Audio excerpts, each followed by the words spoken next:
All right, welcome back, guys.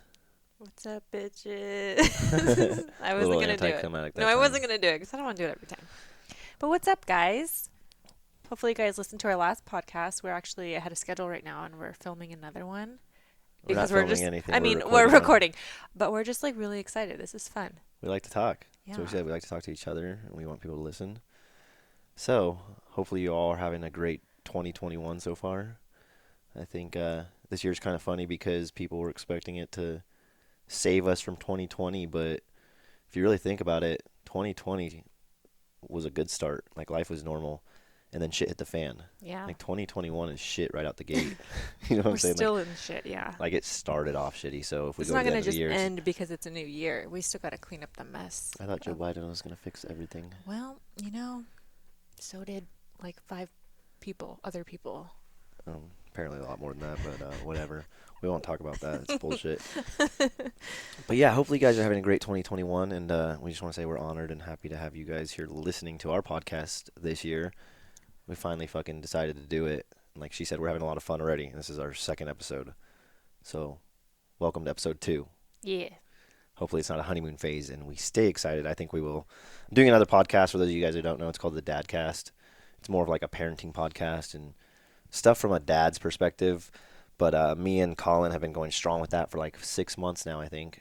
And yeah, these things are fun. You So I guys should don't. totally check it out if you haven't already. It's like a really cool it's just really cool to see the men's perspective of things because their whole podcast is basically about being dads, and obviously there's business stuff related to the podcast too, but I think my favorite part is listening to like the male version of being a parent, and they do a lot of cool topics and stuff. So it's what I listen to every first thing Wednesday morning. I put it on and then I like laugh my ass off because like if you listen to the one where they talk about Strollers and shit. yeah, they're talking about like the like different strollers that are like they catch their attention, and it's just really cool. So if you're a parent, especially if you're a parent, you'll find it to be very humorous, especially if you're a woman.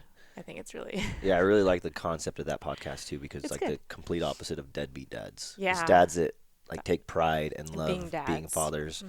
And like she said, it's not just, we don't just talk about kids and like sons and daughters and fatherhood. In fact, we probably talk about that less than anything else because the whole point of that podcast is to basically talk about things and how they relate to fathers or like how things impact you as a father. You know, starting a business, for example, is a lot different when you're a parent because you got a lot more to risk. You have a lot more to lose. There's a lot more on the line when it comes to taking risks.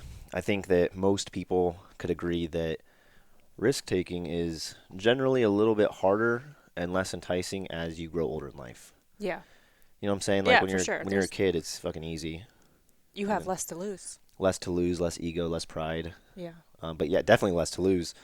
Um, that was a big thing for us getting out of the Marines, and we moved from Hawaii to California, and I'd say it's safe to say that we haven't been the most responsible with our money over the last 11 years. As in, when we get it, we kind of spend it. Yeah, like So I always say, I can spend it as quick as I make it. quicker, shit. I know. And she makes money fast as fuck. So like that's It's saying just, something. yeah, I don't know. I have my money mindset is like I've always said, money comes, money goes, and I don't really, I don't care. I have fun and I live my life, and I don't let money or the lack of money or whatever. There's no fear around it, so it can get a little reckless sometimes. But luckily, Corey's he errs on the side of caution, so he's a little bit more of the With balance. money, Yeah, with money for sure. with money. But yeah, so that being said, when I got out of the Marines, we didn't really have a lot of money to our name, and we moved back to San Diego, which is where we're from. And our goal was, I mean, we didn't really have like huge goals or a great plan. We were obsessed with fitness at the time. I mean, I don't say we were obsessed with fitness at the time, but it was I like was. literally all we cared about at the time. Yeah. It's still, it's It our was it's still a fresh for huge me. part of our lives, and we credit that to a lot of our success. But it was basically all we could think about at It the was in time. the So we early phases of our training careers. So in Hawaii, and for 9 years prior to that, I was in HR. So I just did payroll. I sat behind a desk and did payroll. And then once I started getting into shape and stuff, that was one of the times where I came to Corey and I was like, I want to be a personal trainer, which was totally, not related to what I had done. And that kind of, I guess, initiated the push into changing our careers into fitness because he was getting out of the military. We were moving back home. I was like, I want to be, a personal trainer and you should do it too.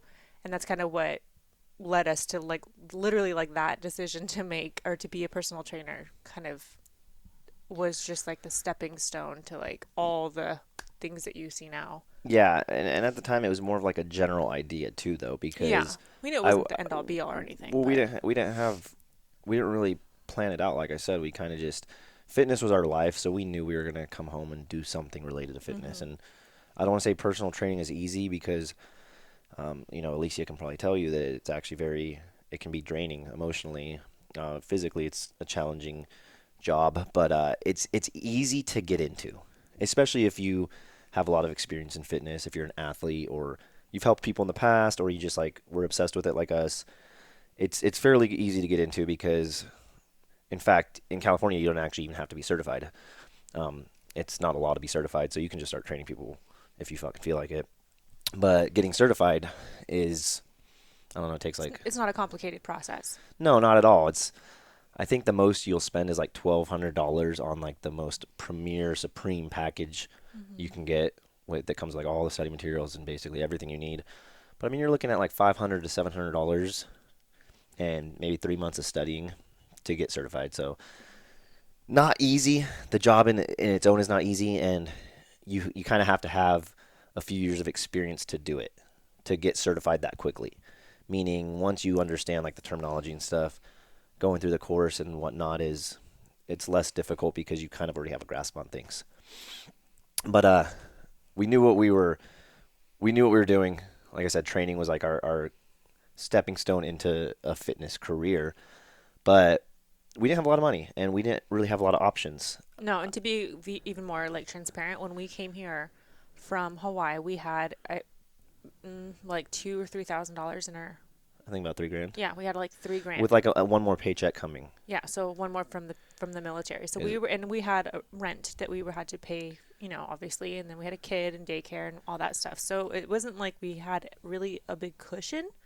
We were kind of living dangerously, like Yeah, on the edge. Like we got to start making some money, and you know, it wasn't. It was definitely a time where it was like we just got to get busy and start yeah, a cash flow coming in because the paychecks are gonna stop from the military. yeah, exactly. And she was dead set on going into independent training, and I knew she could. I knew she was able to, draw attention and market herself and network and make sales and whatnot. And my goal was initially to become a trainer at 24 Hour Fitness because You I have to wanted play it what I thought at the safe. time was stability. Well, I mean, you gotta take into consideration too. I was in the Marines for 10 years. Yeah, he's Like used that's a to. big change, and you had the corporate training experience that I didn't have. I did, but I still didn't. I had never worked for myself. I had Neither of us never, have. right. But I was like, I'm down. And it was because I was working at 24. I had previously worked at 24 for a full year. And while in the beginning it was great just because it got me into training, which is Yeah, initially what most trainers go in, like exactly what you're saying is most people go into it because they're like, let me get my feet wet. yeah, In Hawaii, that was my only option. I didn't even know that independent training was a thing. So I spent a year training there and I just worked my ass off and made very little money. So when we got to California and I saw that there was a gym that allowed me to just run my business out of it, I was like, hell yeah. Like if I can sell training at 24, I certainly can sell it for myself. And then I can charge much less because I'm not getting a chunk of it taken away from me. So it was like I always describe it as I walked into self-made and it was like I was in Disneyland. yeah. She's referring to Self-Made, the gym we own now. Yeah. We've been here since we got to California, and it's because, like what she just said, she went in and her eyes lit up. Like she was like a kid going into Disneyland for the first time. Yeah, It's it like, was oh my god, a this is trainer's amazing. dream.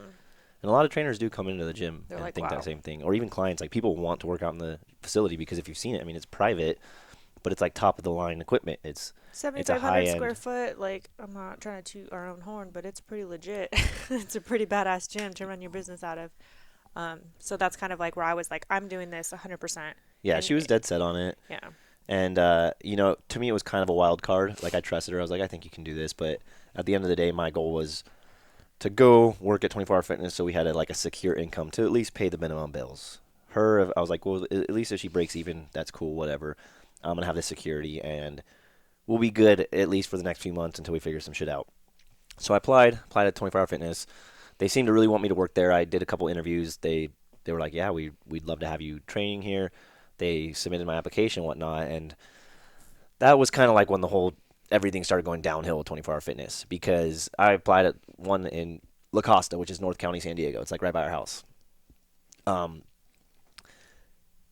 2, 3 days go by, I don't hear anything. And Alicia, she's very on top of her shit. Like, if you apply for something or if you sign up for something and you don't hear back, like the next morning, she's like, "Did they call you? Did you hear from them?" Well, Like, like a 24-hour, that there's the rule. Like it's a 24-hour rule. Like, she's come on on, top of it. Like, follow up. she would like, and that's kind of her role in our relationship. A lot of times, like, she pressures me. Like, if I'm a Where little we bit at? Where I'm we a at? yeah, I I'm have a a little lot bit of of Virgo in my chart, guys. I'm a bit of a procrastinator, and I just kind of go with the flow. I'm like, they'll call, it's fine. But anyways, like, so she started pressuring me. So I started calling them. I'm like, hey, what's up? What's going on? And they're like, oh yeah, we're just waiting for your background check to get approved, and then we'll send it to your email. And once you do that, we can pretty much hire you. I was like, okay, cool. So I'm waiting for this email, and like 2 days later go by. I'm like, hey, do you guys have the right email? Like, I'm just wondering because it's been a week now or even 2 weeks. It was something that was, you know, to just wait for an email to start a background check. Like, I didn't think it should take that long. And they were like, well, you know what? It's in corporate hands right now, so there's not a whole lot we can do about it. And if you know anything about San Diego County, like I said, this was a location in La Costa. Corporate headquarters for 24 Hour Fitness is in motherfucking Carlsbad, which is like 2 miles away from La Costa. The cities border each other. They're like the two nicest cities in North County, Yeah, they're and they not East border Coast, each West other. Coast. It's right there. So when she said that, I was like, are you kidding me? Like, it's out of your hands. And I'm coming from the military where if somebody sends you on a mission to accomplish something or to acquire something and you come back and you don't really have a solid answer or you don't have what they're looking for, like, you're fucked, man. Like, they're going to make you go back and Figure it out. you got to figure something out. There's no excuses. So you have to have like a solid answer or you have to have the mission completed, right? So when they were like, oh, yeah, we sent it up and we're just going to wait now, I was like, can you guys call them or like, can I call them or can I drive over there and fucking Like, how ask them? can we Like, what? speed up this process? This is ridiculous, right? And they were basically just telling me that there was nothing they could do about it. So, being an impulsive person, I texted Alicia. I was like, hey, still not there. I'm thinking about coming to Self Made. She's like, do it. So I was like, fuck it, fine. I did it. And yeah, we had both committed to being self employed at that point in time.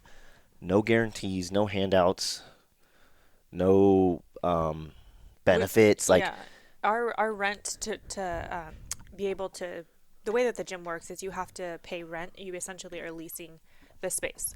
So the owners at the time would lease the facility to us as personal trainers, and they don't get any of our money. We literally just pay rent. It's very similar to renting a booth for hair or something like that. So it was at the time the rent was $800 per person, no couples discounts, anything like that. And again, we had what 200 or 2,500, 300, 3 grand in our bank account. So we're like, all right, cool. So we're gonna be investing when we don't even have any money to yeah, really like do that. But that for us, it just lit a fire under our ass. yeah, Like, okay, well that means we need to start making sales now yeah. to cover it. And that's an important thing to remember is that it did light a fire underneath our butts because that's the fear, the pressure tends to be things that people will run away from. Yeah. That will back them into a corner to where they decide to tap out and say, you know what, I'm going to play it safe or take it easy. But that also is one of the most motivating things you can have on your side is pressure in a sense. Like, if I don't perform, I'm kind of fucked. Um, yeah, sure, it's scary and it's challenging. I mean, we've had ups and downs. We've had like highs and lows in our emotions with self-employment. But at least on my end, and I think on your end too, it's safe to say that when we are at a low or we're feeling scared or feeling emotional, tends to be when we like output the most, Uh-huh. right? So it works in our favor. But yeah, that was the point in which we decided self-employed, and I will take a step back and say that for our rent, we did get a credit card to pay for our rent Hmm. at first. Like, we wanted a buffer because we didn't want just all of our cash to go to that. Especially because when we signed up to start training there, the gym didn't actually open for like another month and a half. Mm-hmm. So we were committed to it, and But we couldn't start training. no, we couldn't start training. We did meet with potential clients and start collecting payments and started training them later on. But had we not done that, like had we not collected those payments from our clients who were willing to pay us, 4 or 5 weeks in advance, we probably would have had to go get a job. Like Yeah. one of us at least would have had to go get a job. So we were pulling strings making it work. Like we got the credit card to pay our rent, and then Our trainer rent, not our our house rent. trainer rent, yeah. Well, yeah, because the cash we had in our bank was for our rent and for Mm-hmm. groceries, pretty much. So we got a credit card to pay for the overhead for our business, and then we went out and hustled and made fucking sales before we even had a product to sell because I could tell people We like, had hey, never this is even worked out in the gym because it was still there was no being, equipment in there it was yet. still being built. Like So it was a big empty room. But I guess we're good storytellers, or we're good at hyping people up just by talking to them because we were telling them all about it. Like but it's because we were truly excited. We were. We were so, like I said, it was Disneyland, and that's literally how I always describe it because it's just like when you go from working in a public gym where it's just tons of people and I don't know, it's just major differences. So I went in there when the all of the plates were in like the center of the facility, and the equipment for the most part I think was there. Or I no, remember the walls were painted. It looked like a bomb ass facility, the but just walls were needed to be put painted. together. And I just remember thinking like I am going to love this, and I can film in here because I did YouTube at the time. I wanted to film my workouts for content for Instagram. I was competing at the time, like it was just so easy for me to be like, I cannot wait to train you in this gym. You're gonna love it. It's like red and black. There's graffiti on the walls. We play hip hop. Like, so it wasn't just storytelling. Like building it up. It was real, and that's why we were able to make the sale because we were truly We doing didn't have to something. fake it. No, it was just so genuine Yeah. that we were so excited, and we were. And every time the open date got pushed back, we were so bummed. But eventually, we were able to. Corey was actually the first trainer I was the very first trainer to to train a ever client train. in that Yeah. building. So yeah, we were able to get sales to clients that had been watching us over the years on Instagram, and when we came home, they were Some excited to family train with members, us. and yeah, we basically, and the point I'm kind of getting at here is we had a vision, like we had something that we were passionate about and that we were dying to do, but pretty much everything was kind of working against us. Like nothing was really working in our favor. It wasn't a smooth transition. Nothing about it was easy. There was no handouts. There was nothing that helped us in particular other than the fact that I could get a credit card. Like that was like the one thing we were able to get help with. But even, looking back on that, that's not even really helping you because then you pay interest and you end up paying more on it anyway. So it was kind of like we were in a bad position and we dug ourselves a little deeper to really pursue our goals and our dreams.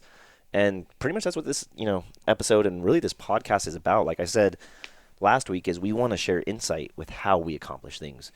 And it can be easy to look at us from the outside looking in and say, well, it's easy for them, or they're natural at this, or they, it just, they're good at what they do, so obviously it works, or this and that. I mean, you can basically make any excuse as to why we have found success. But if you lived a day in our shoes and you were here with us every step of the way, which is kind of like what we're using this podcast to do, is kind of share that insight and giving you guys a glimpse into our household and our family, you'd realize that we're probably no fucking different Than you. than anybody. Yeah. We're probably no luckier or better off naturally than anybody. We just do a lot of things that I think most people don't do, and it is because of that fear. It's because the emotions, or like I said last week, the status quo tells you, hey, this is the path you should take. And I don't believe that there is a should like that exists. Like there's no path that you should take other than the path that's following your heart. Yeah. So that's starting a business was a big one for us because before that time, I mean, we both had followed our passion in fitness as competitors. Alicia did a little bit of crazy shit when I was in the Marines still, like she was quitting jobs and paying a coach when we didn't have had money no and we just money. had a newborn son. Oh my god. Um, We had no money, and I remember I was like, I want to compete, and Corey looked at me like what? You want to compete? You've been working out for 6 months. Like slow your roll, And I was like, no, I want to do this. And I went and like just met with a coach, and it was $250 a month, and seemed like a lot at the At time. the time, that certainly was a lot of money. I was thinking So it was I like remember 75 thinking bucks. like, how can I pull, like, where can I can cut my cable. So I started like looking, at ways to cut funds. I even started selling stuff, which is something I still do to this day that I love. Like, Imagine if they had OnlyFans back oh then. my That'd have been gosh, easy. we have it now, and I'm not optimizing We it. don't need to now. That's true. But like, I was trying to figure out a way to make it so a lot of people might think that we have been able to create the success that we have or start the businesses that we have or whatever because we have money. And I'm here to tell you that that is not the case, especially for back during this time when we first started. These were a $250 investment in a coach at that time. It was truly an investment for me. It wasn't something that I could just, like now, easily swipe out my card and be like, here, just take it. Before, I had to really convince him. He was nervous. I was nervous. And I was like, shit, is this going to be worth it? Can I even do this? So there was a lot of, things that came with it, but I made it happen by selling stuff or, switching off cable or doing whatever I had to do to come up with but we were living on military money. Yeah, I was getting a military paycheck. Like I said, she had a job, and even when she had her job, I still felt like money was kind of tight. I think we were a little bit less responsible. We drank a drank. lot, and we'd go out and like party and stuff, so our money would go by quickly. But so for like the fact that, and we did three things all at once. She quit her job. We enrolled Cruz into daycare, which was a big expense, and she hired a coach. So like that to us was just like, to me it was like, what the fuck are we doing? And I don't know if I'm just like naive or easily persuaded, but she'll come up with these crazy fucking ideas sometimes, and I'm like, no, we can't do that. I don't think we can do it. And she's pretty much like, no, no, I promise we can. And I'm just like, okay, like I guess, like I'm pretty dead set You on know saying why? no, but then when she tells me It's the that she same way can't, we do it with clients and with everybody else. When I come to him with an idea, it's because I truly think it's going to work and I am well, really it does excited usually. about it, right? So it's easy for me to be like, oh, no, no, no. Well, I promise it's going to work out. And I've already thought about this and I've already done this and I'm going to do that. So it's easier for me to convince him because it's something that even though like I'm not totally confident in every single thing, I have enough confidence to know that I'm You're not not gonna gonna fuck die. this up. Like Yeah. it's gonna work out, so I can sell it to him, and that's what it is. It comes from the genuine belief that I'm gonna make this work. I'm very easily sold because, like, I'll say no at first, and then like the second she argues with me and like justifies A why, little I'm like, pushback, my mind changes. I'm like, okay, fine, you convinced me. but it'll go. Sometimes you'll go round and round with me a little bit. You're not always. Well, like we said, I like to play devil's advocate. I I would like never to say you're like a pushover or anything like that. not a Like pushover. I he'll. just believe in you quickly. Yeah. Like it's not But a I've bad also thing. and now at this point, I have a good track record. Yeah. These stages when we were first starting out, when I said I'm gonna quit my job, and then at this point I wasn't even trying to be a personal trainer because I really didn't know much about fitness, so I wanted to start competing and getting into fitness. I was like, I'm gonna quit my job and I'm gonna compete doesn't pay the bills, so that's not like I was making any money. No, it's expensive Yeah, actually. it's very expensive. And so I was like, I'm gonna quit my job, I'm gonna compete. And then once I started doing that, then I was like, okay, also I want to be a personal trainer. So then I signed up for a course to be a personal trainer. So in his eyes, he's like, okay, my wife went from being HR to unemployed and working out a lot to now she's shifting her entire career. Just making like under poverty in Hawaii as a trainer, as the Yeah. best trainer at the gym, like the top trainer, and she's making like 35,000 a year. It was interesting Yeah. times for sure. But we took, I mean, We again, took a little bit of risk, and so like we had a little bit of a safety net at the time because I was in the Marines. If you're in the Marines, you're not gonna end up on the streets. yeah. So somebody was gonna help you. Like something would have helped us. Like we would have figured it out, but we still did something that took us out of our comfort zone. We embraced change. We embraced trying to accomplish a goal that we weren't sure if we could handle at the time or that was within our grasp. Um, you know, we did it was just something so new to us, and I think that was kind of like a segue for us into just embracing change, overcoming fears, Problem solving. problem solving, acting now, and then thinking later. Like all the traits that we are going to preach to you guys and that we're going to talk about week after week. I wouldn't say that they never happened before, but our lives were pretty consistent and monotoned in a sense, as in we both had jobs. We'd go to work 9 to 5, come home, drink, watch Netflix, go out and party on the weekends, and then repeat. Once we became sober and had Cruz, and then she decided to like start competing and fitness became a big deal to her, that's when we really started embracing those changes and looking to step outside our comfort zone. Because up until then, we hadn't really done it. So I'd say that that was a really good segue into it because at the time it was scary. At the time it was uncomfortable. And at the time it seemed like a risk. Mm-hmm. But if you look back on our progressions through life now, the things we're doing now are a lot crazier and a lot more risky than they were then. But Mm-hmm. that was like, start small. You know what I'm saying? Like, if you want to start making changes in your life, if you want to pursue a career change one day, but you can't because you're afraid to make a big change, find something that's a little bit smaller and a little bit less, there's less at stake, but it's still kind of taking you outside your comfort zone. You're at least doing You're something. doing something, you're changing in some way, you're going outside your comfort zone in way, some way, and just kind of hop into it. Mm-hmm. You know, hop in feet first and see how it goes. Because, like with anything else in life, you know, the more you do anything, the better you're going to get at it. Repetitions, baby. Repetitions. We're not just Mm-hmm. naturally, No. we're not naturally risk takers, and we're not naturally, Innate, because we were. it's not If you innate. guys listened to last week's podcast, we were talking about how some people are innately Nothing. skilled or whatever, Yeah. and we disagree with that whole thing. But we are not naturally.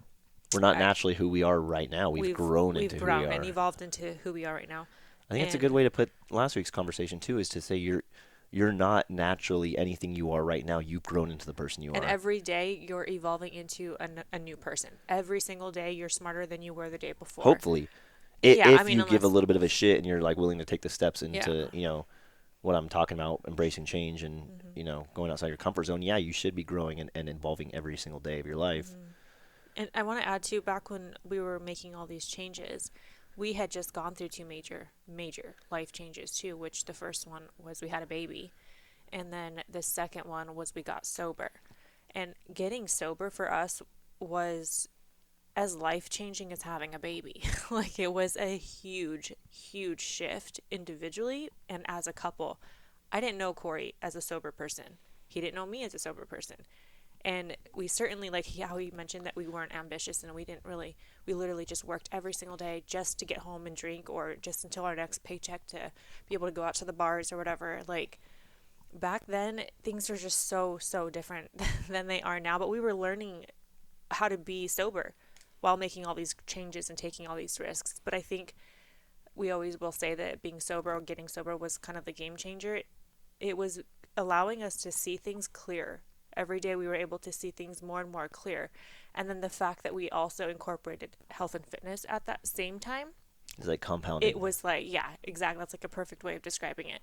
It compounded. So we started to see our potential. We started to see what we were capable of. We started to see changes in how we were feeling, and we were feeling more connected as parents and as a married couple. And it just impacted us so positively in like so many different ways. It just one thing led to another, and you just kind of build off of it. So Yeah. it all starts with taking like that initial step. Well, yeah, and I'm glad you said that because I literally just got done saying that, you quitting your job and like you pursuing a bodybuilding competition was the initial step. But if you really think about it, you're right that, you It know, because it's getting. Go ahead. Sorry. getting sober was like, it was pretty much us taking the mask off and, Oh. showing who we really were and living who we really were. And that in itself was super uncomfortable. It was a huge change. It was scary. I was Mhm. terrified. I didn't know, like, I was a little socially, I had social anxiety because I was so used to having that liquid courage all the time.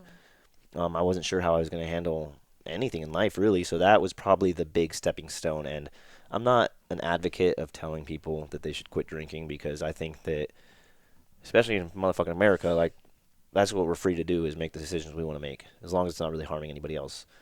But I will say that if you do decide to get sober, it may just be the best change you could ever make in your life. Mhm.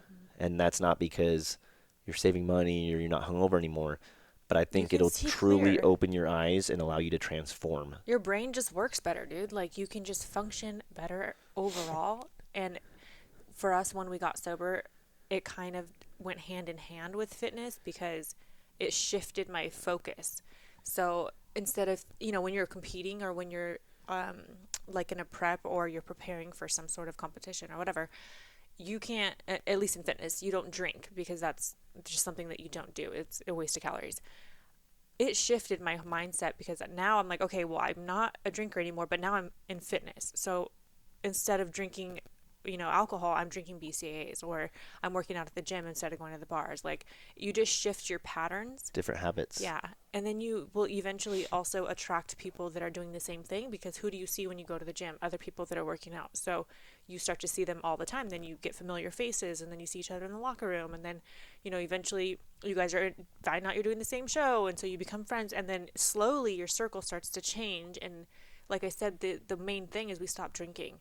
And then that kind of catapulted me into fitness, and then that was competing, and then I got sober, and we one thing just leads to another, and then now we're living in California sober for 6 years, owning a Running our own gym. businesses and Like, it's just fulfilled, really. little steps, and genuinely happy. I don't There's not a day that goes by that I wish I didn't stop drinking. No, Like, absolutely. And and we smoked cigarettes. Like, I was we made a popping lot of bad pills, decisions as like secondary decisions to the drinking. Like the yeah, drinking led to one, it led to a eating lot of wasted worse, and time because our Friday night was wasted from partying, and then Saturday morning, like we're productive on Saturdays now. yeah, We'll do something with the family or we'll get work done.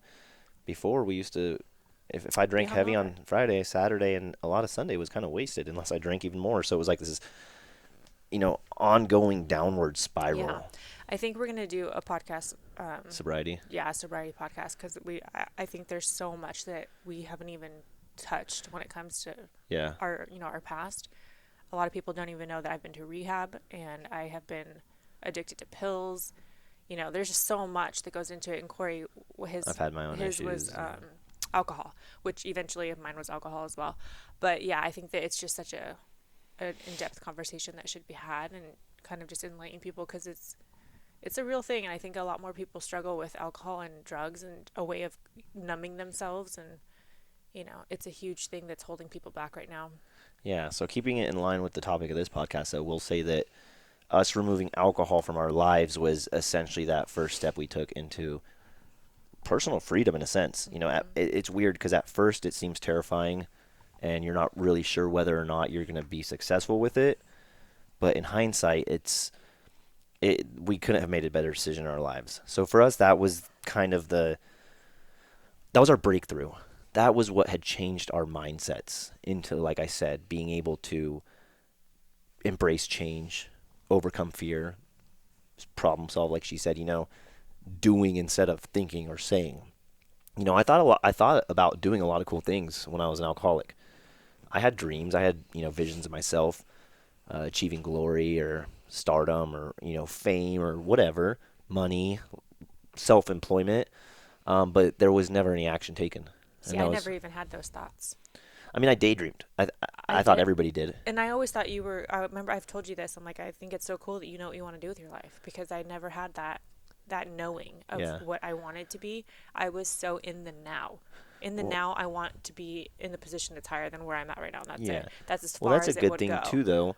But when Because I stopped drinking, then I started to daydream. yeah, You know what I'm saying? yeah, So, daydreaming's you know, powerful. But I would say that back then those weren't really things that I wanted, because if I truly wanted them, I would have had made the change already. But it was like fantasizing. I think hmm everybody fantasizes to a certain degree. I would fantasize about, and it wasn't one thing in particular. I always wanted to be a professional athlete, but at the time when I was consumed by alcohol, that wasn't even really on my mind, because it seemed so outrageous, it seemed so far fetched that I wouldn't even consider that a reality. But I would think about those things like being famous or being rich because I wanted something better for myself. hmm I thought I was happy. I thought life was good, but that was more of a instant gratification thing. The partying was fun. Being wasted felt good for me, but it wasn't truly fulfilling, and that's what I think I daydreamed about. But that being said, there was never any actions taken. So I would have these ideas of what, a happier life would look like. I just didn't have the ability to take action because I was always drunk. I was always hungover. I was always spending all my money on booze, or that's what I was thinking about. That's what was consuming my thoughts. Um, but yeah, you know, that was our breakthrough into taking action. hmm And I really wanted to get into the business aspect of this on this episode. Um, you know, it's very, I don't say it's pop culture, but it's very popular for people want to be self-employed. I think a lot of people who do have these daydreams or visions like would consider themselves happier being self-employed. I think a lot of people are working, doing a job that they don't necessarily love or they're not passionate about because it was a good opportunity, Yeah. or not chasing a dream like self-employment because of the sacrifice or the potential risks they're taking. So that's kind of the focus I wanted on this episode, and we already went into a lot of what it takes to get there, but more so from a personal aspect. Um, if getting into business is something that you're looking into doing one day, or starting a business, start small with change.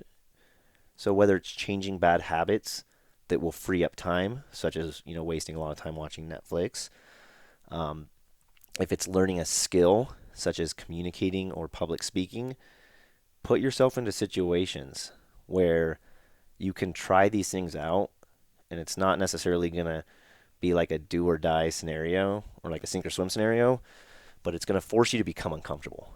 Because we just told you our story and how we kind of overcame those discomforts and embraced the change.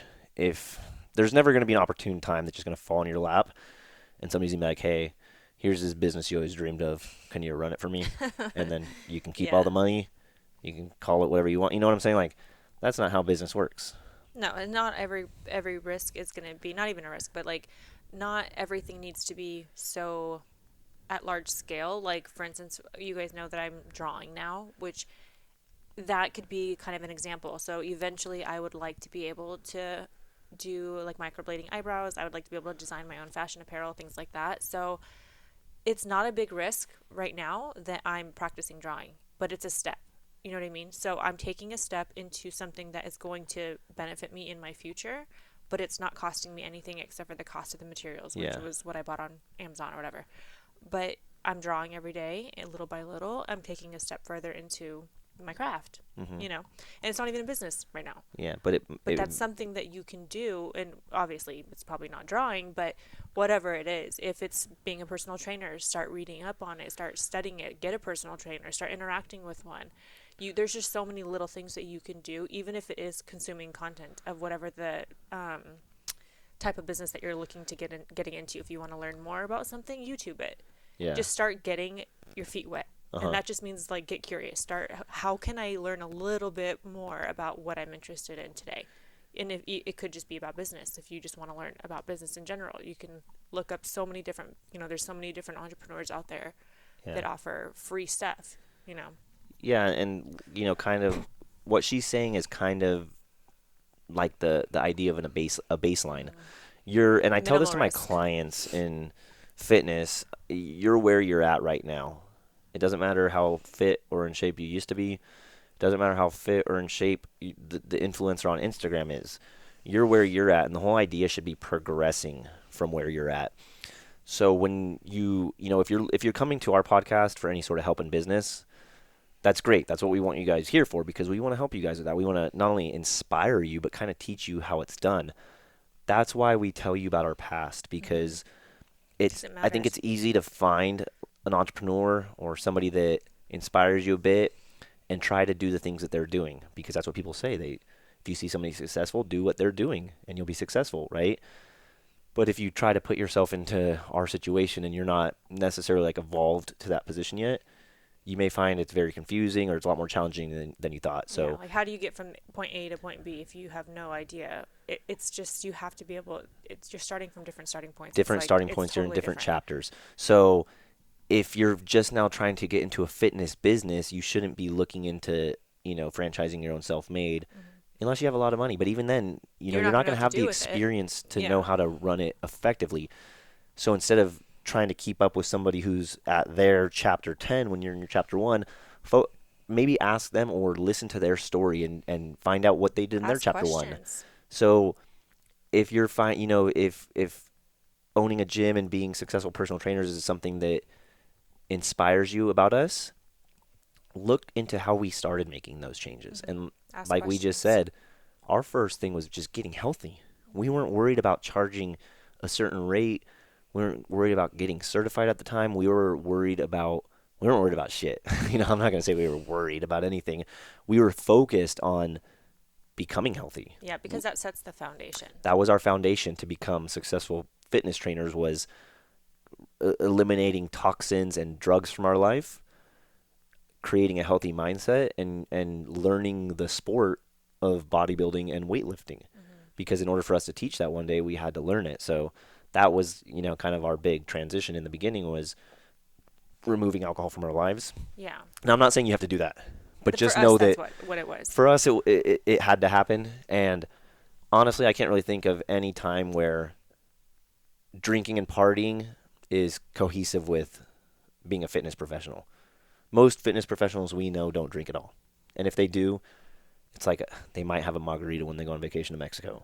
You know what I'm saying? Like, they're very limited Because in what it's they just drink. counterproductive for most fitness professionals' goals. Yeah, it's So very that's why that is, and we're just using that as an example because that's what's relative to us. yeah, it's very Yours very might be counterproductive. different. Yeah, yours might be totally different. Say you have a vice that's keeping you in an unhealthy state of mind right now. Say something is causing a lot of stress to you, or creating a lot of negative thoughts, or making resentments, or just, something that is kind of preventing you from taking that next step and finding fulfillment. This might be your light switch on to, triggering some idea of eliminating that from your life, or quitting. Quitting's a good thing when you quit something that's holding you back. It could be people that are in your circle that, Aren't supportive. they're not supportive, or and bad influence. there you go, bad influence. Because I was gonna say supportive, that's hit or miss, but you're gonna tend to be like the people that you surround yourself with. So if all your friends are always going out and partying, even if you don't want to go out and party with them all the time, it's gonna be hard to say no, because that's your environment. So it can be something as simple as changing your environment, moving to a city, changing your jobs, changing your circle, but really focusing on creating a healthy lifestyle for yourself. And that means physically, mentally, spiritually, not going to our chapter 10 and, taking a jump into gym ownership yet. If you can, all the power to you, but we're here to let people know how we do things as a family, as business partners, as individuals, and that's probably the best advice I can give on, making changes. But try to identify. Your baseline. What is it? Only you are going to know what you want to do with your life. And maybe you don't even know that yet, but you know that what you're doing right now is not it. And the fact that you can even ask yourself that question, like, okay, I know I'm not happy right here, but where do I want to go? What can I envision myself doing that's going to make me happy? And so you start questioning yourself, asking yourself questions. I feel like with us, I don't even think that it was intentional, like, for us to be successful. It was a matter of us saving our marriage and being responsible parents. Like, we got sober because it was rock bottom. I don't think we were like one day, let's be successful. And what's the first thing that's holding us back? Drinking alcohol. Like, we couldn't rationalize like that. But because we didn't have, it wasn't relevant in our life. No, not at all. We were but you might content. have a goal in mind that isn't, maybe you're not at rock bottom. Maybe you just know you're not happy where you're at and you want to be somewhere else. And you ask yourself those questions, and then you kind of dig a little bit deeper. And the more questions you ask yourself, the closer you're going to get to where you need to be. And then you start making those decisions, like how to change, making those habit changes. And it could be something as simple as waking up earlier, going to bed earlier, taking a longer route when you go to work. Drinking more water. Just like little things, depending on what your goal is. But you just gotta get more in touch with yourself. And it's all about self-awareness and realizing, like, this isn't what I want. Yeah. And I think that if you're if you're listening to our podcast and you're following along with us, like, there's probably a good chance that you have some goals, because people who don't tune into podcasts. Yeah. You know what I'm saying? People with a little bit of ambition or drive or some idea of accomplishing something, people who are trying to better themselves, people who practice self-development are the kinds of people who listen to podcasts. So the fact that you guys are even here tells me that you do kind of fit that bill. Mm-hmm.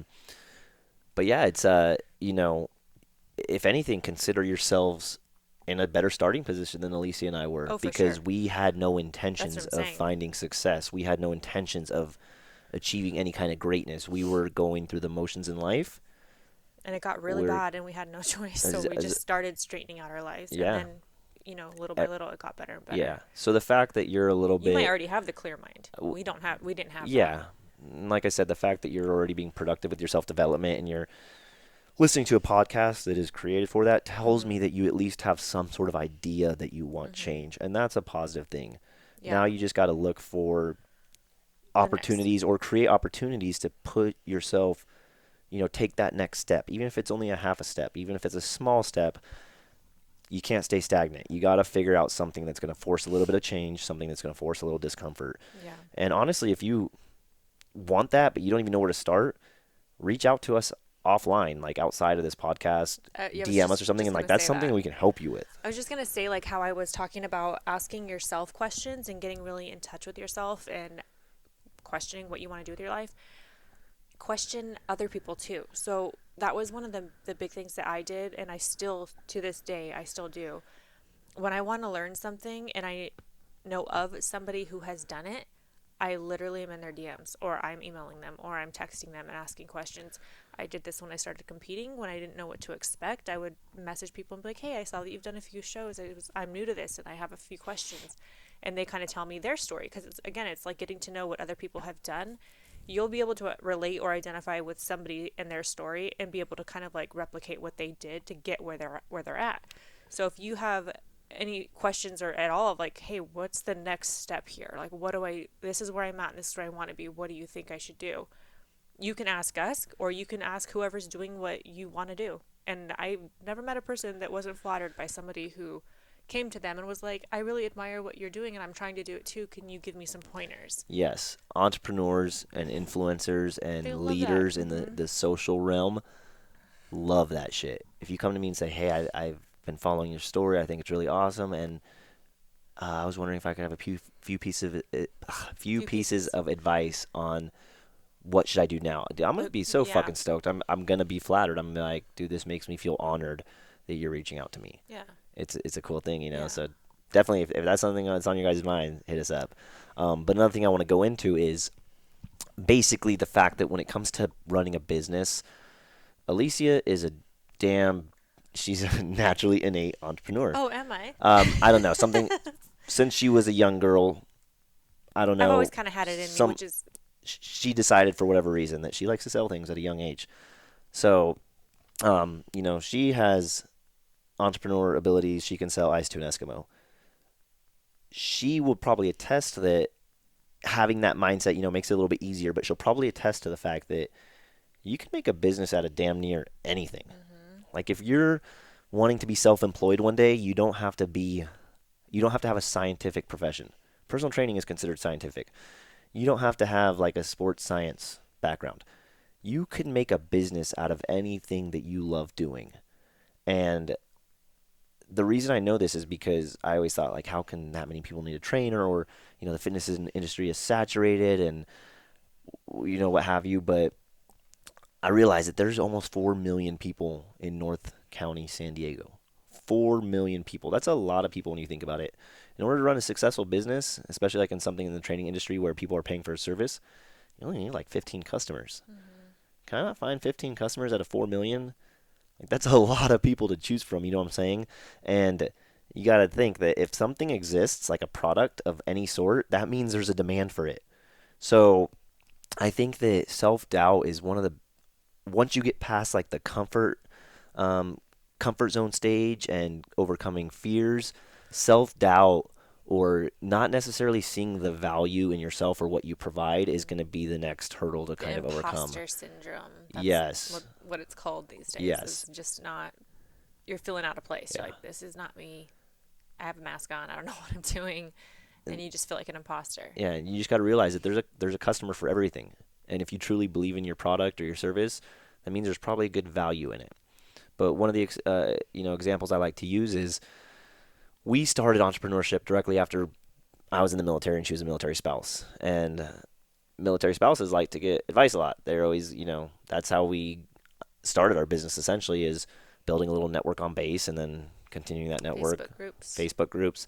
Um, so they're wanting advice and whatnot. And I tell anybody you can do something you're good at or something you love and sell it to somebody.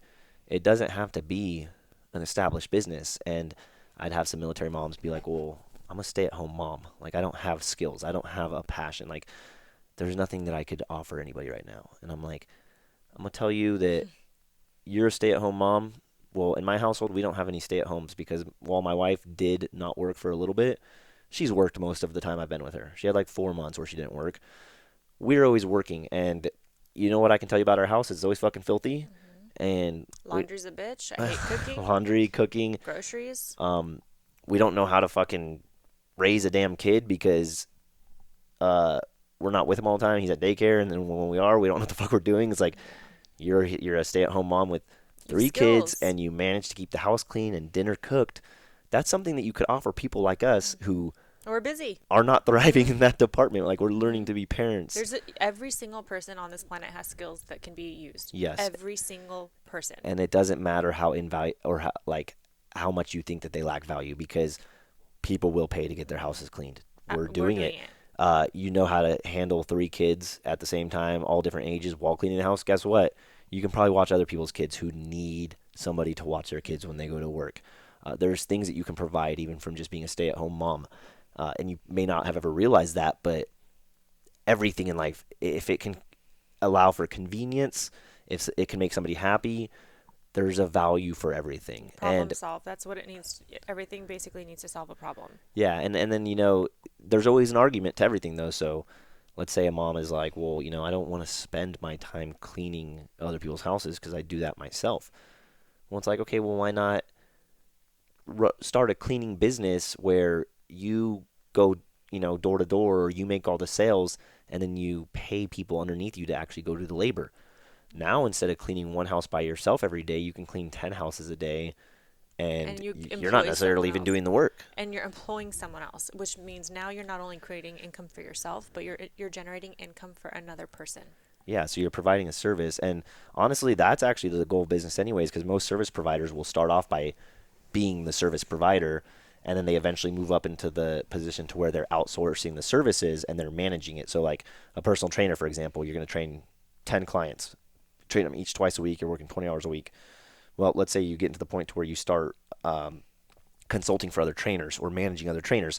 Now all you're doing is filling their schedule, which, it might take 10 minutes to talk to a potential client and get them an interview, as opposed to training that client for 2 hours every single week. It frees up a lot of your time, but you can still provide the service, and it almost feels better sometimes, because I'll tell you, as being a gym owner, I'm training my clients still, and I train like 6 clients, but I think the most satisfaction I get right now is the fact that I have 30 something trainers who are all training anywhere from like 6 to 15 clients. So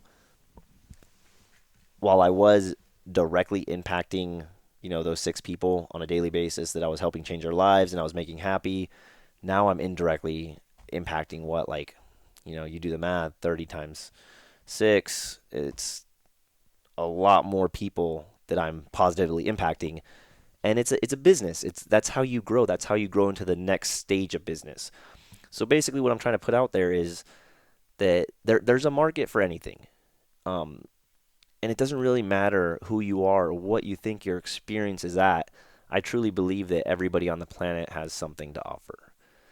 So if you're looking to start a business, yeah, with kids, okay, it's definitely more challenging. Like I said, when we came back from Hawaii, we came to San Diego. We had only 1 kid at the time, and we were taking one of the biggest jumps we've ever made in our life, and that was to be entrepreneurs after being in the Marines. So the risk is definitely there. It's definitely a scary situation for us. We had to come out of our comfort zone. We had to embrace change. But like I said, what that did was open up doors. It made us more comfortable embracing that change. And really what we did was we focused on something that we were so passionate about, something that we had a lot of fun doing, and it was really it was our lives. When we were doing it, when we were training as athletes and we were just obsessed with fitness, we didn't look at it from the technical aspect or the scientific aspect. We were fucking having fun. We were changing our lives for the better. We were having fun. But another big thing to take into consideration is, like, what are your vices? Money should never be a vice. There's always a way to overcome money. Like I said, our money situation when we first started our business was not perfect. If we tell you about our money going into purchasing the gym, it was even less perfect. And, we can get into that conversation on another episode. But what are your vices? Like I said, money should not be the issue because there's always a way to come around that. But that tends to be everybody's like number one excuse or fear is that either they don't have money or that they rely on money, so they don't do it. But overcome your vices. For us, it was alcohol. I think it's safe to say that once we remove that from our lives, life was and is still amazing. Mm-hmm. Even just for like us personally, we argue. We're husband and wife. We're definitely not fucking perfect, Yeah. and we're definitely like contradicting personality types. But I'd say that our trust is a lot greater. When we do fight, it's a lot more resolvable, I guess you would say. Yeah, we don't go to bed mad anymore like we used to, Rarely. not talk to each other for days. Or like You know, wake up not knowing if we said something mean to each other. like, do I need to apologize? Yeah, so not only did that make our personal life better, but it really helped with business. But yeah, that's some information we wanted to share with you guys this week, just because it's probably the most inquired about topic Yeah, in our lives. Like, business. how do you guys do this with so many, like not so many kids, but how do you guys do this with kids? How do you guys find time to do so much? And Like, where do I really, start? yeah, we've grown into it. That's the number one answer is at first it was just getting rid of alcohol and getting into fitness.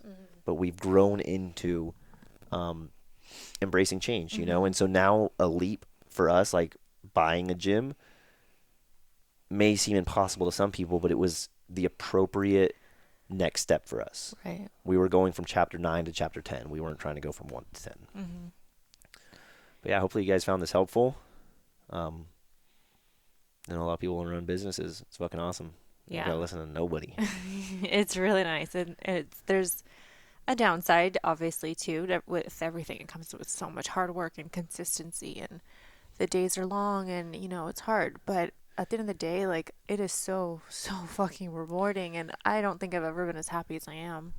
I mean, I know I haven't, No? and I take so much pride, and I know Corey does too. We take so much pride in our businesses because it's something that we've built, Yes. and we've done it together, the two of us, block by block by block, and it's required us to reach out to get help by people we look up to, and we have mentors, and we have people who are doing things that we want to do, and we're asking them the same questions you guys are asking us, so we know It's just how we different know levels. exactly. You're at your level, we're at our level. One's not greater, just They're just we're all living our different. different lives. We're all in our own different Yeah. chapters and whatnot, and for whatever chapter we're on, we're just as clueless going Yeah, into that because next no matter step. what, every new level, there's a new devil. It doesn't matter where you're at, you're always going to be learning something new. Yeah. And you're always going to want more. So there's never really going to come a time where you're like, okay, this is it. I'm here and I'm going to stay here. It's going to grow old, and you're going to want to move up and, and forward. And you're going to need to you're basically going to always be uncomfortable, but Always in a progressing good though. way, Yeah. like, No, and so it's just it's definitely a fulfilling lifestyle to live yeah, because I tell Alicia like anything every that single you day work hard for is, I'm proud of her. And I think that's something very important to keep in mind too is that um sometimes there's one entrepreneur in the family or like there's one bread maker and the other one's, is kind of like the stay-at-home role. It's very challenging for us to both try to be so focused on work mm-hmm. because the kids make it a challenge. Man, we always say that if we were doing this when we were in our 20s, how Gosh, fucking easy life would be, and we'd be rich right now. Like it wouldn't even be a question. just It'd be because of the amount of time we would the have amount of compared to time. what we do. We work a lot, and I think that's something else people don't see is the amount of how challenging our lifestyles are. You know Mm-hmm. what I'm saying? Especially with having kids. But it's nice to have somebody across from me who is, she's not just supporting me, but she's like sometimes she's pulling her weight more than me, so it'll make me feel like not inferior, but like I need to catch up. Like I can't have her do all the work, It's so kind of I'll like a start little working a harder. And challenge that we it we have, competition in a not on sense. purpose. Yeah, it's not on purpose, but it's great to have a partner who inspires you and motivates you. And like I said, I tell her I'm proud of her every day. I'm proud to have a wife who is a doer. He's looking deep into my eyes right now, you guys. You're so sweet. I actually can't see your eyes because there's a reflection on your glasses. No, but I totally agree. I totally agree with it's like a really cool thing that we both can do it like I don't even know how it would be in a relationship where only one person, because the other person's not going to understand, Probably a lot of fights. it would probably be pretty difficult. Not to say that it can't be done, but I can see that being somewhat of a challenge. Is how, it's kind of like when one person's into fitness and the other person's totally not, and Yeah. one wants to go to the bar and one wants to go to the gym, like Yeah. totally different pages. But that might be something you need to remove out of your environment. Yeah, You know, and Alicia and I grew into those positions together, and had we not, I could say we it probably wouldn't wouldn't even be work. together right now. We'd Yeah, probably have figured out a reason to get divorced.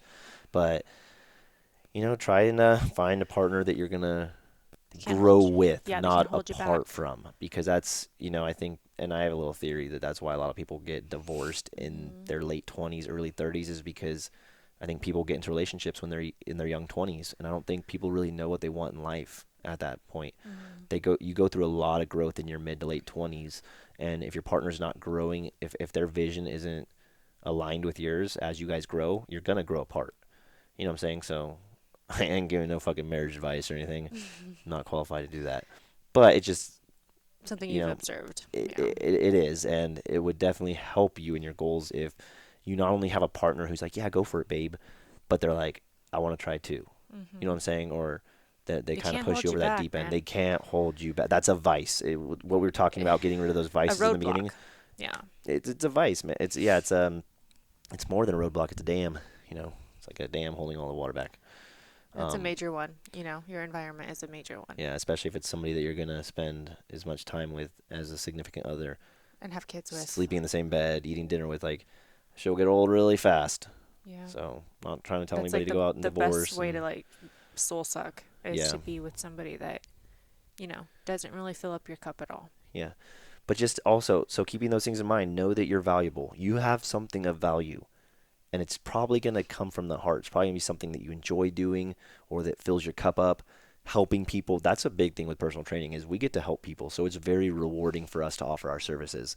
But just know that whatever it is you're good at, whatever like your guilty pleasure of doing at home when nobody's looking at, or Like no, what you when do nobody's for looking in, fun, what's exciting for you. yeah, that's just gonna be the stuff that you can turn into a business one day. So Yeah. don't ever overlook that, and don't ever second guess yourself. But just learn to be comfortable with embracing that change, overcoming your fears. Like, I think that's the 10th time I've said that in this Hmm. episode. It's probably one of the most important things.